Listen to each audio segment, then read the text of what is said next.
Welcome to the Black Men Think podcast. If this is your first time here, know that the views and opinions expressed by the Black Men Think podcast are those of the Black Men Think podcast and not the individual members. With that being said, we're about to be unapologetically, undeniably black.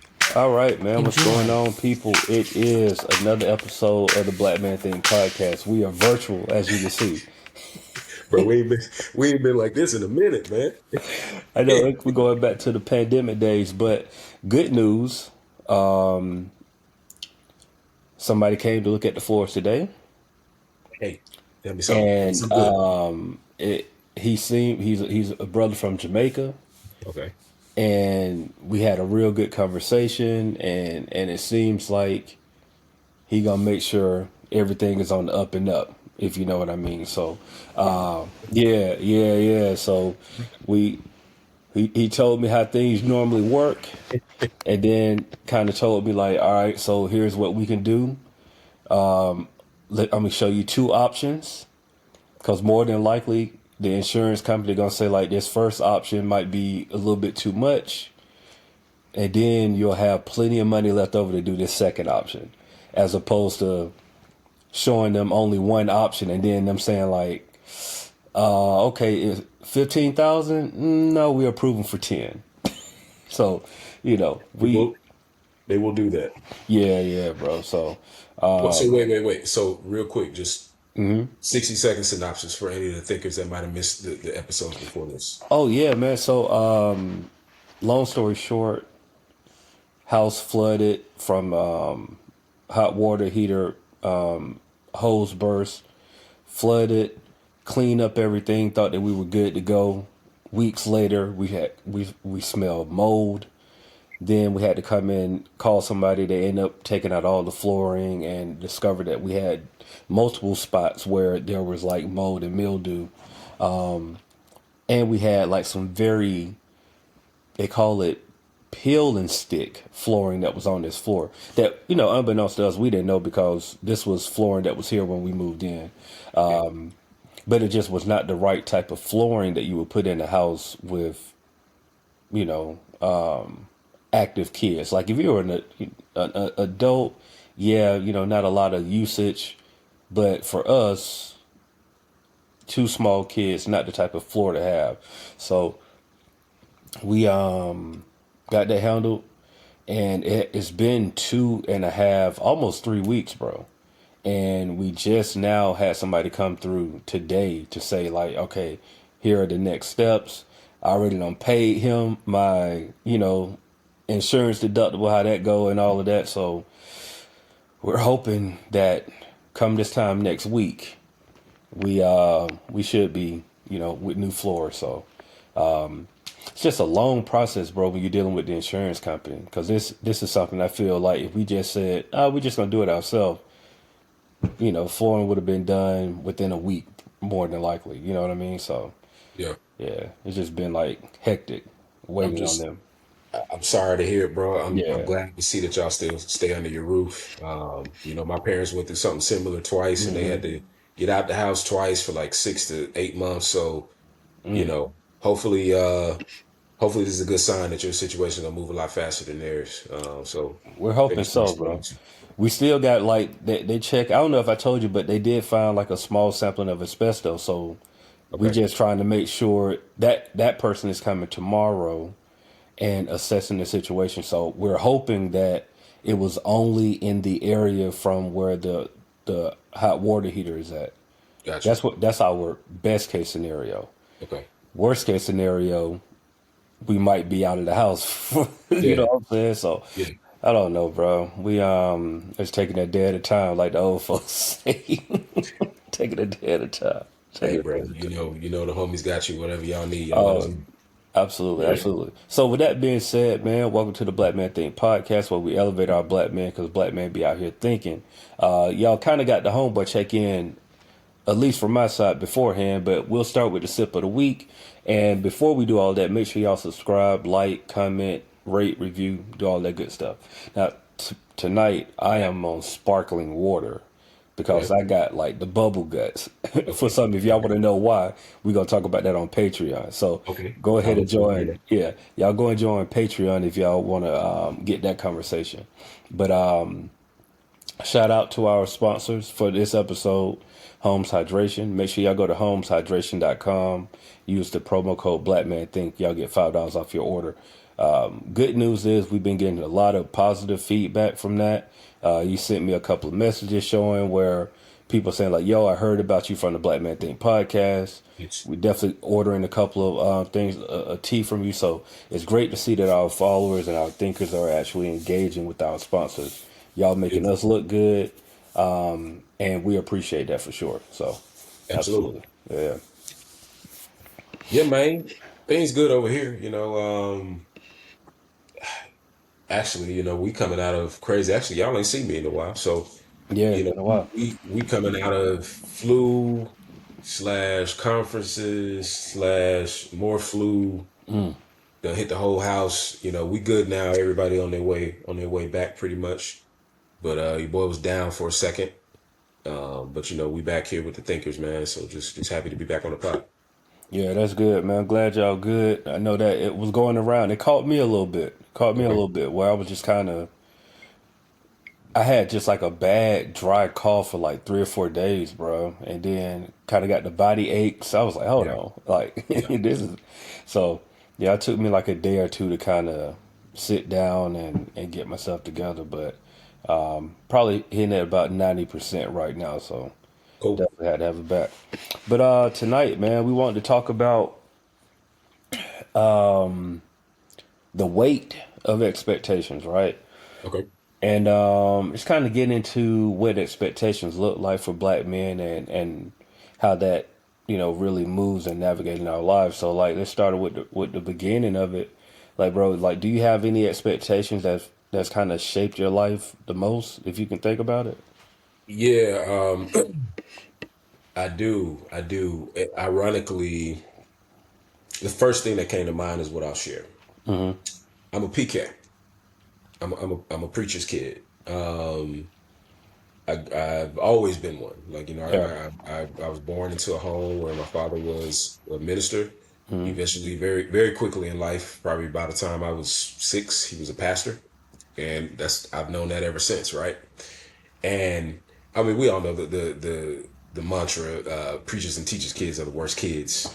And so, and I'm not going to debate whether or not that's a true or false statement. I'll Yeah. just say I can neither confirm nor deny. There you go. There you go. But what I will say about what your question is, man, is that responsibility. And let me add this. Let me add this before I say this. I'm an only child too. Okay. Yeah. So pair those two together, and I've had a fair share of like being the golden boy, you know, for a long portion of my life. Especially, and I think like probably the more monumental periods of that were as a child. Gotcha. Um, all eyes on us as a family, all eyes on me as a child. Safe to say there were some expectations, right? Yeah. Yeah. I would say mainly, and I grew up in church. I grew up like in church 3, 4 days out of the week, just things going on, think places we need to be as a family. And so I'm there. Ironically, the expectation on me was always that I'm going to deliver, that I've got to, without my say so, set the bar. Like I got to set the bar. Gotcha. I have to be the one out front. I have to be the one in the spotlight. Mind you, ironically, I'm wired similar to that. Like I am. I mean, our thinkers know, and if it's your first time on the pod, let me reintroduce myself. I go by Motown. I am a performer at heart. Like when I hit a stage, magic happens, and I'm wired and shaped that way to deliver, no matter what the audience is. Like that gives me energy, it gives me life. It doesn't make me nervous. It's go time. What I didn't realize is the expectation added on top of who I naturally am made me a performer in a different type of way. It made me somebody that understood that my life was under a microscope, and no matter what, I can't disappoint the person that's watching. And I'll say, like, as a child, man, those expectations were as simple as something like, hey, we're doing the Christmas play. Who gets to play Jesus? The preacher's son, Yeah. me. And I'm just like, why can't be the other guy? Yeah. Like, Exactly. why am I doing this again? Like, why? No, you're doing it. Hey, we're here. It's the solo time. Who's singing the solo? Him. Yeah. Hey, somebody's got to speak from the youth group. Who's gonna come out front? And part of me owned it, and I tried to normalize it as best as I could. Right. But I didn't realize until I was an adult that it impacted me in a way that now I became a performer even when I don't need to be performing. Okay. You know, Yeah. and I'll pause there, man. Like I'm just curious to hear your take on expectations. For me, man, it was very similar in regards to just like how you grow up, right? I think how I grew up and seeing the things that I seen, two things happened very early for me. I told my mom I wanted to be a doctor at 9. And so when you hear that your child wants to be a doctor, automatically that's like you're locked in on that. Yeah. And so my whole life, even though, I don't even remember saying that, but like at that time, I probably was just saying, just like what kids talk about, just like, oh, yeah, I want to be a doctor, whatever. And I just noticed when I started to have like my own thoughts, so to speak, I used to get a lot of pushback, and it was just like, oh no, but I thought you was going to be a doctor. And like, I mean, to this day, my mom will still talk about like me saying I wanted to be a doctor or whatever. But the complete flip side of that is I don't think I really found what I wanted to do until I got older and on my own and like really in a groove on my own, because even growing up, seeing like my dad as an entrepreneur, it was just like, oh yeah, I'm locked in on that. I don't like clocking in, but a lot of that was like really focused in on music. And I don't know if a part of me now at 40 don't know if I really always wanted to do music or if that was just I did that because I saw my dad doing it, if that makes sense. You know, now I still enjoy it. I'm still locked in on music, but I found myself at times where I would have to force certain things. And I was like, if I'm forcing it, I don't know if that's like necessarily a passion as if something else. And so one thing that I can say from my parents is what they never made me feel like I just had to do one thing, but I kind of feel like I needed more guidance in that way. Like they gave me a lot of indirect guidance, right? Like indirect expectations on some, oh, we're going to send you to a good school. We're going to like make sure that you want to go to college. And I think college is kind of like the one thing I would say, like there was never any conversation of me not going to college. Like, and I'm comparing that to all of my siblings, Yeah. which is, we all grew up completely different. But for me, it was always you going to school, you going to college. It wasn't it was more so about where you want to go to college versus thinking about not going to school. It Your was siblings didn't get that? not my brother didn't. Yeah. I feel like my sister did, but I don't know how much of that was my parents pushing her to go to college or if she knew she wanted to go to school. But like they definitely didn't push my brother to be like, oh yeah, you got to go to school or you got to get a trade or you got to do, something like that. I don't, and it could be that middle child thing, like where your parents are kind of, I don't want to say tapped out, but it's a lot going on, right? Like, On my way to college, I'm, 18. My brother is 9 and my sister is 2.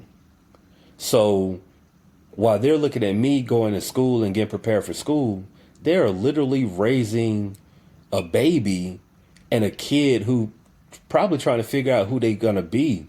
You know what I'm saying? And I think a lot of times because of that age gap that we have,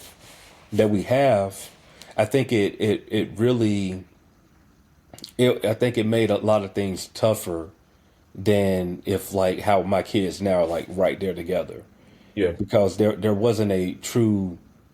My parents had the opportunity to zero in individually, but not like, I think we were too far away, like where we were all in different, like we were all in big stages at one time. You got Yeah. one son in college, one son like trying to figure out elementary school, and one daughter trying to figure out how to walk. You know what I'm saying? Like that's just, I think from a parental dynamic, I think that was just tough, bro, to do. And I think the expectation for me was like, yo, go figure it out on your own. Yeah. Because there was a lot of stuff that I had to like truly figure out on my own. And I don't know if it's necessarily like lack of education from my parents, or if it was just like, man, we tried to figure this stuff out on our own. Or maybe they even saw that I was like an independent kid who could figure it out on my own. You know what I mean? But I think for me that was my long way of saying, I think that the expectations put on me was like, yo, we trust that you're gonna go and figure it out. And I didn't necessarily get all the guidance that I would have wanted. If that, I think I could have skipped a lot of steps if I had like guidance in Yeah. certain places. It's interesting. Like you having had that experience, even as someone with a sibling, like I didn't have anyone to share that load with in a Mm-hmm. sense, like it was and granted I get it because like you were in that setting, the you were the trendsetter, you Mm-hmm. kind of had to chart the course, Yeah, yeah, yeah. right? And so like it's weird for me in a way where I mean I said that like I was the only child, I was a PK. I was also the youngest like cousin in the Cousin, entire okay. family. Yeah. And it was so many people who had like already been labeled the ugly duckling of the family, already been Mm-hmm. labeled the outcast, already kind of have gone through the flack of making the mistakes, right? Yeah. So on one end, I didn't have the pressure Mm. like you had. I didn't have the pressure of effing up, of messing up something, Mm-hmm. of the mistakes, right? And they were probably always like seen through this golden view. I got you. On the other side of it, it was as if it almost felt like they set the pathway for me. Mm. And sometimes I honestly look back and wonder how many choices did I have? Hmm. You know, I have a friend, and he always challenges like the idea of me having the golden spoon in a way.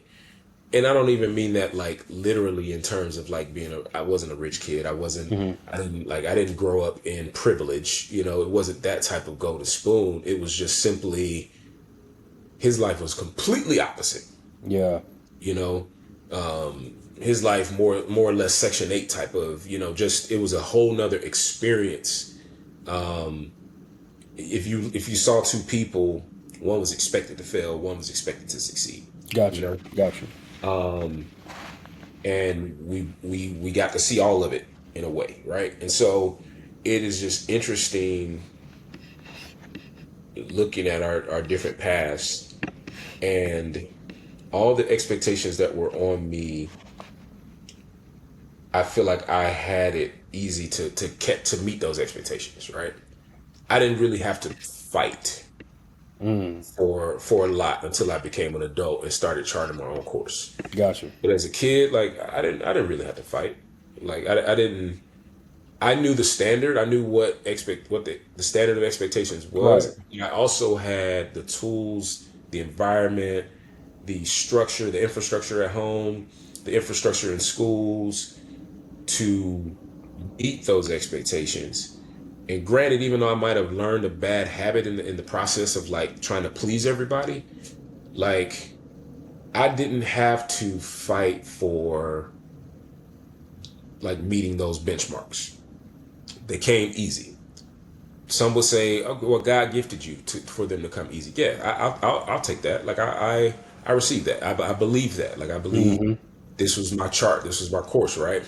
On the flip side of that, I'm looking like, okay, if a few small details were different, would I have had the same experience? And I don't think so. If a parent was removed from the home, if my parents didn't have it in their brains to start me off in private school before I had to go to public school later on. Public school, yeah. My private school was a Christian school too. Like there were standards all along the way, and even at the private school, I was the golden child. Mm. You know, so some of that, like I own, is like you were honestly put in position where you're just the out front guy. We've known each other long enough to know that like that has shown up in so many different Mm-hmm. facets of life, right? It is what it is. So a part of that is like it feels like purpose. But if like in the conversation that we're having tonight, like I'm always thinking about like, man, all it would have took is like one or two details to be different, That's and it, bro. it's just kind of crazy, you know. Just one or two details, man. I think I even look at something as simple as, like buying a home, Hmm. right? Just small things where my parents bought their first home when I was in middle school, right? We grew up, my early childhood, I lived in apartments, right? But just getting that information, like I just didn't get it. You know what I'm saying? And I think most of it is just because they just got it themselves. I think that's what a lot of it is. But man, just the expectations. Like I look at how my wife and I are, handling our kids, and it's just so much more intentionality, right? Like, and the way we parent, the way that we try to talk to them. We try to, like, my daughters are so quick to say no. Yeah. And we just grew up in a different era, bro, where like you couldn't tell too many adults no for just saying no, like no without explanation, just like no, I don't want to do that. And when you think about just those small things of just giving a kid a voice to really say yes or no in a situation, how empowering that could be for a child's future, right? Like a child learning when to say yes, when to say no, and just And learning. I'm in the black family, by the way. No, no, Like it's no, my not way. What I say goes. absolutely. Yeah, yeah. Which is not a good thing, bro. Like we got to keep it a buck. Hmm. Our kids know way more than what we give them credit for. Ooh, well, that's a bar. Yeah, man. Like they're exposed to so many things. Man, I just look at like my youngest.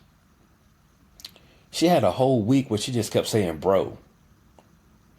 Like she would talk to me like, "What are you doing, bro?" And I'm like, I was getting offended because I'm like, "Why are you talking to me like this?" Like, and then I had to take a step back.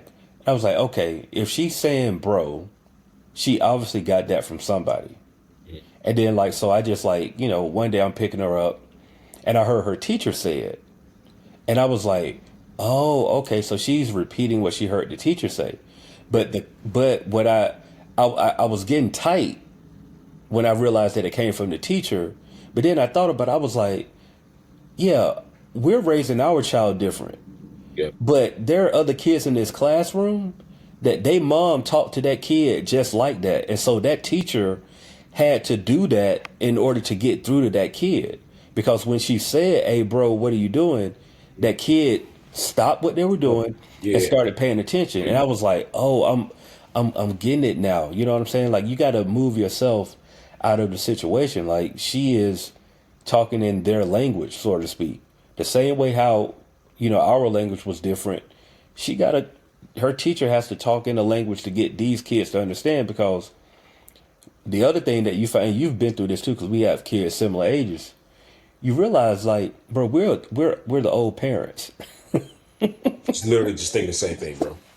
We're the old parents, Yeah, and when you go talking to these kids, and you realize, like, oh no, your mom like 27, 28. right. I got 12 years on your mom, bro. Like, I am the old parent in the class. Yeah, and like to that point, we come in with different expectations based on the generation that raised us There you go. versus what our kids are exposed to through their classroom. Mm-hmm. Because in that classroom, there's a variety. There's a different set of belief systems, a different set of structures and expectations in the home, and our kids are being raised by a different experience than Mm-hmm. what we have crafted in our brains, right? So it's interesting. It's like the parallel of us coming up in a generation where we talk about it, right? Like what I say goes. Mm-hmm. Like, I mean, we all know, bro. This Black Men Think podcast. Like, we grew up in black homes. Exactly. We knew what the standards was. We knew when grown folks are talking, you sit down, you be quiet, you Mm-hmm. interrupt, you go get this backhand or whatnot. You know what I'm saying? Mm-hmm. I mean, you think of all the funny statements that we laugh at thinking about black parents and the stereotypes of black parents. We got all that. That was our All that. generation that received it, you Yep. know? Whereas the generation that we're raising, they are going to require a different approach. And you just kind of like you just said it, bro. Like the autonomy that they're going to need Mm-hmm. is uncomfortable for us. Man, It's uncomfortable. uncomfortable. Yeah.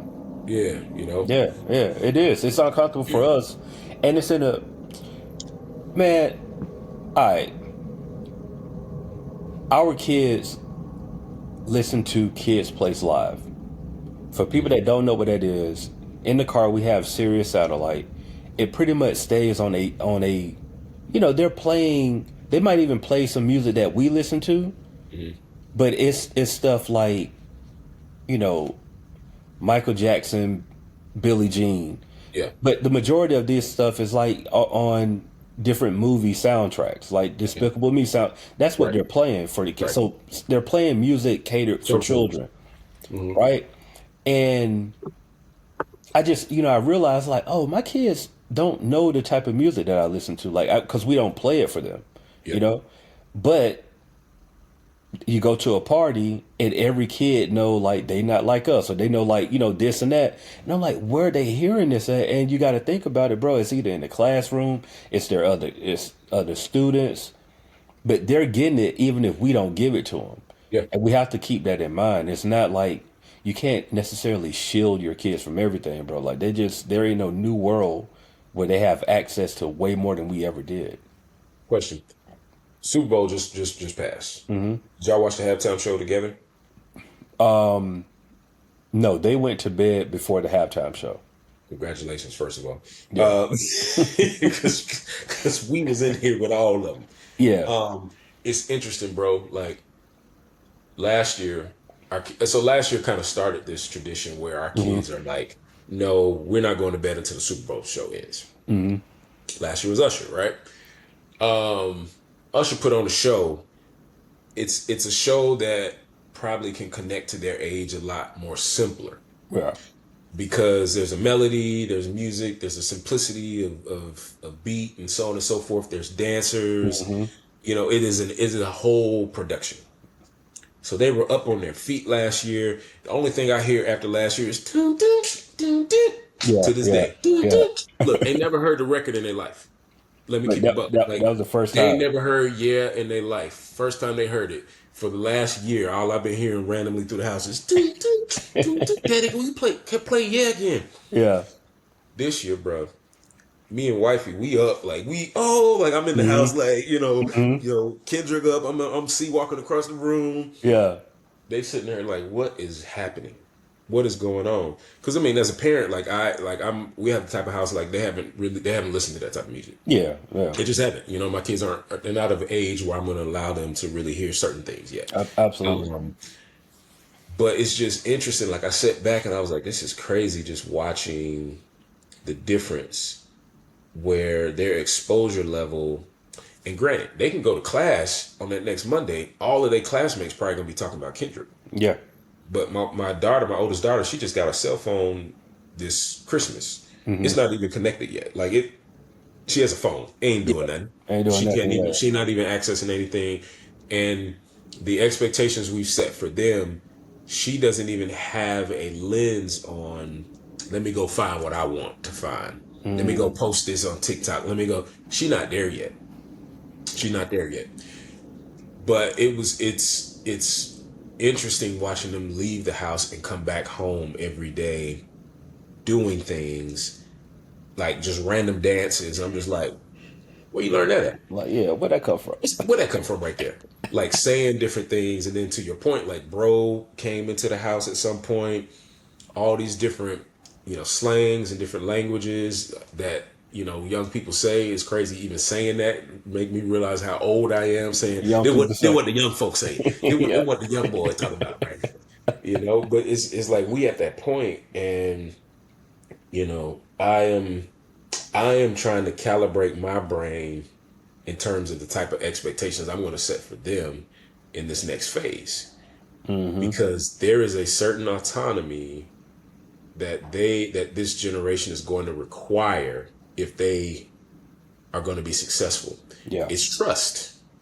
There's a certain trust, and it's like what I have to trust what I put into them Hmm. that they're going to be able to navigate some of these things. Just like I remember at a certain point, my parents had to trust me. Let That's me keep true. it buck. My dad had to trust me because my mama didn't know everything. My Yeah. dad Yeah. knew everything, and he just had to trust that I put enough in him. Hmm. Whether he makes the right call or the wrong call, he gonna have to figure it out. Yeah. No, You know, that's real, man, and it brings up an interesting point too because we are getting that stage of where your kid is really turning into a little person. You yeah. know what I'm saying? Like they're learning how to be themselves. They have their own personalities. They have their own, thoughts. All of these things, and it get me to thinking about what we were talking about earlier. It's like, bro, like how do we set boundaries for them, Mhm. but also like how do we set realistic boundaries for them? Because Mhm. knowing what we know, Yeah. we're always trying to guard them. But like, what does that boundary really look like where we can let them go out and live their life how they want to live it, but also us kind of make sure that we're still parenting from afar? Like, how do we do that? It for us over here it is honestly, bro, like I'm trying to figure that out. And Hmm. I think the one thing that we know is we have to be honest with them. Yeah. Yeah. Like we got to be like, and not just, let me not just say honest. We got to be real with them, Hmm. you know.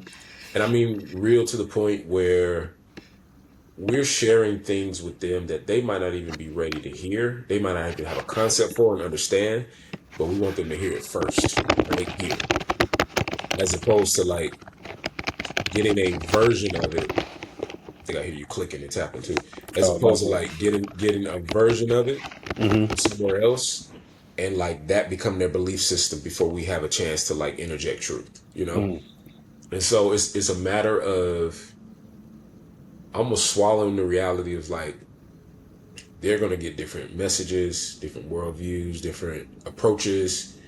You know, we talked about it, right? Like our kids go into a melting pot of experiences when they walk out of this door. They come home with a melting pot of experiences and it shapes who they are, Yeah. whether we Yeah. like it or not. So it is a matter of making sure, like, really, we planting seeds, man. It's like, Yeah. let me plant some seeds. Let me give them all the tools that I can give them at the right time. Whether we're making a mistake and giving it too early or giving it too late, we don't know. We'll see, right? Like there's no control. At the point of like, man, I'm scared to talk about this topic, and it's like, no, we have to. We got a daughter going to middle school next year. Like, we got to give her the game Yeah. today, and so had some like real this last year has kind of been that. It's been like, no, we don't have some intense conversations about some real things she's naive. There's gonna come a day where she walks in this house, she's not gonna be naive anymore. Not gonna be naive anymore. Yeah. And I think our only goal is that one, she got it here 1st. Two, she trusts us enough to know that we didn't keep it from her. So that three, she'll come to us when it's Yeah. time to get the information instead of somebody else that don't have the right info for her. Yeah. You know? Yeah, I think that's the best policy, man. Just like try to provide a space for them to talk freely. Freely.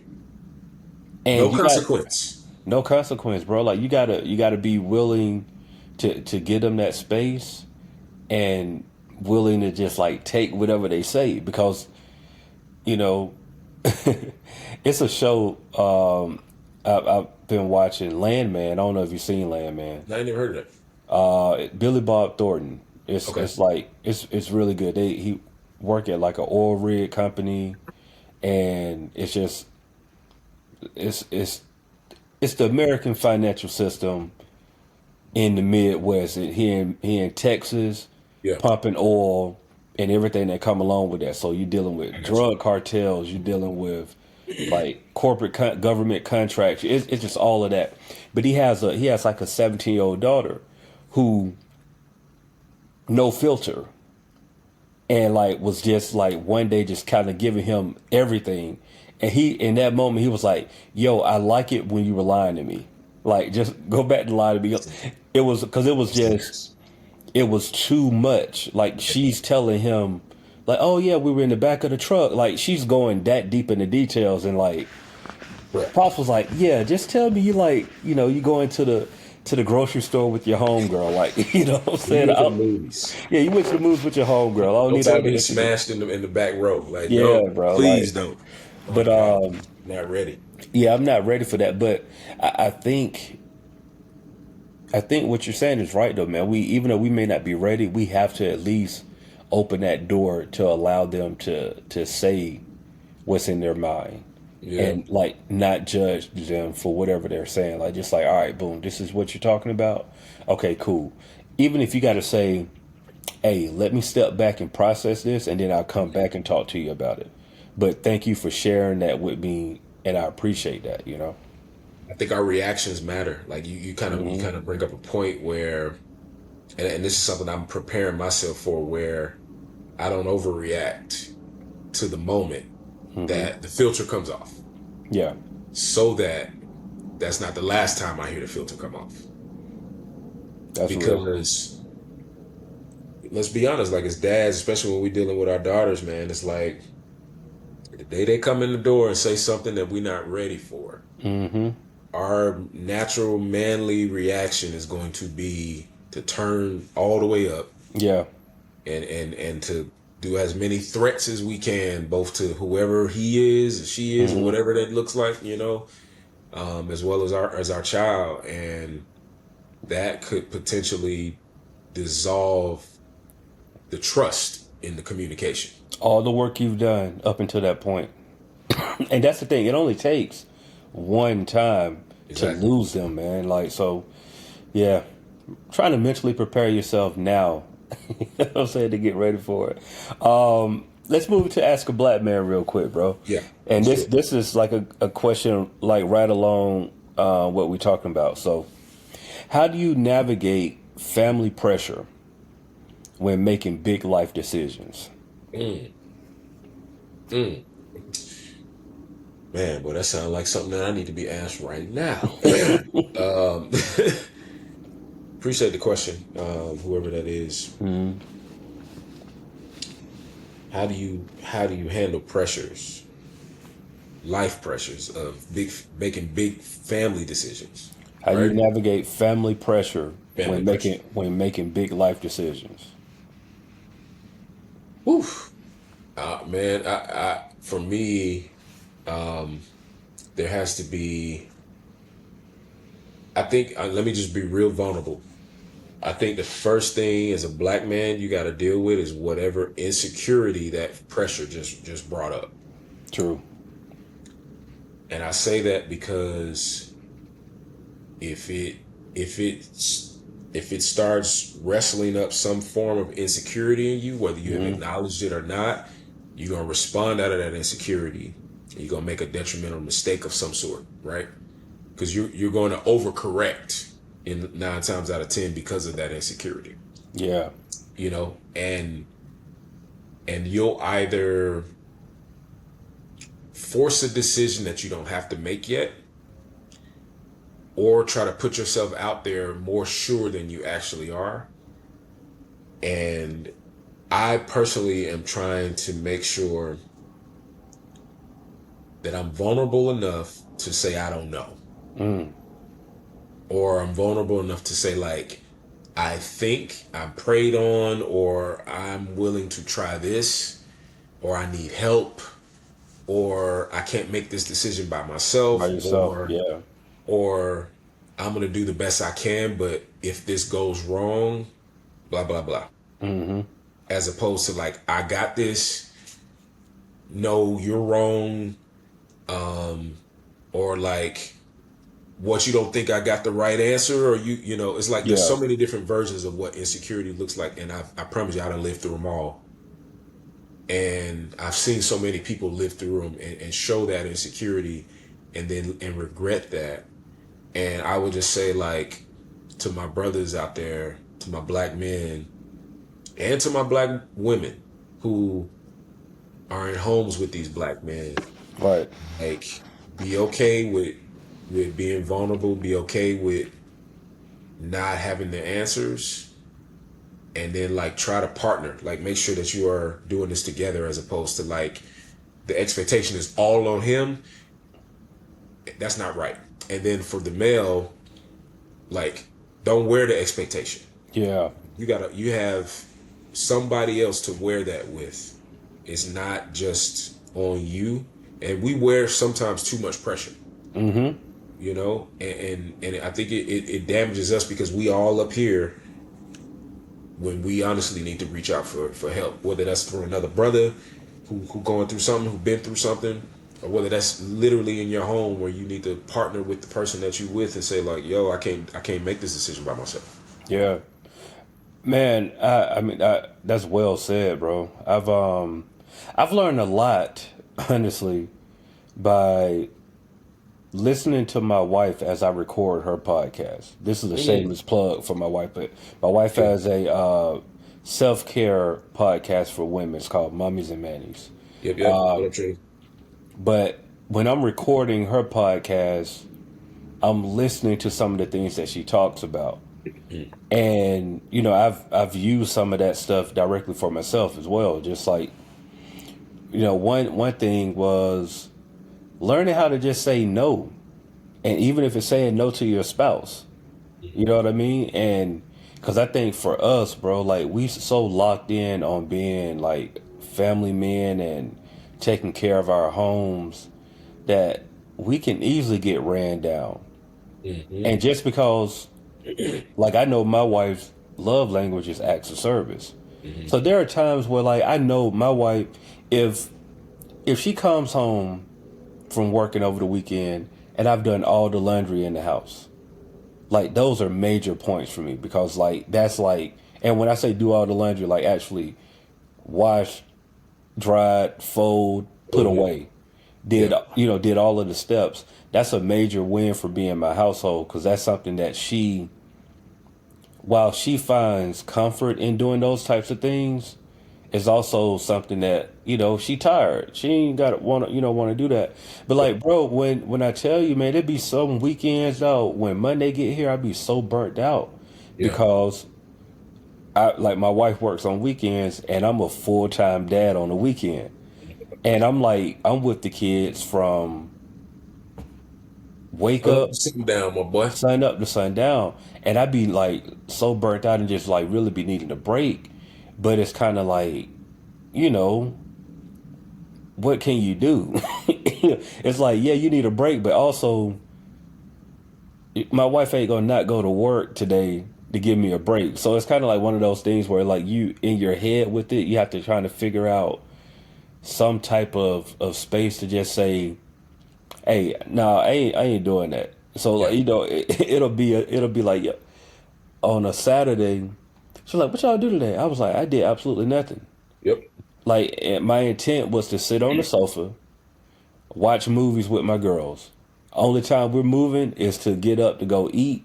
Do it. Yeah. Like today was a I'm not doing anything day, and I got to be okay with that, Yep. as opposed to trying to run around the world and do all of these other things and be a full time dad too. I was just like, no. Some days you just got to say like, no, I ain't doing it. So I think learning them no's, picking them no's in them right spaces, bro, I think can be a real win for us. 100%, man. 100%. I had a moment like that the other day just to close out. Like it was one of those moments where I had to be real with my wife that honestly, like I have been burning myself out accommodating and making sure that she was straight in ways that she didn't even realize, like it's just a matter of like I haven't communicated how on the edge I am. Yet when I finish doing whatever it is that put me on the edge, I'm plugging into you. I'm plugging into family. I'm plugging into support. I'm plugging into relieve.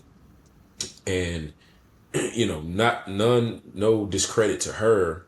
She didn't realize that even allowing me to do that was putting me at a point that was draining me. And she didn't realize that really what I needed from her was to respond and say like, I got it.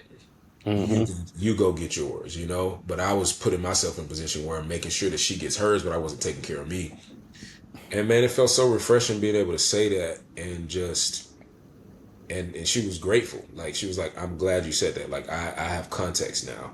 And this is what we're gonna do about it. And we're gonna make sure that you get yours and that we set you up for boom, boom, boom.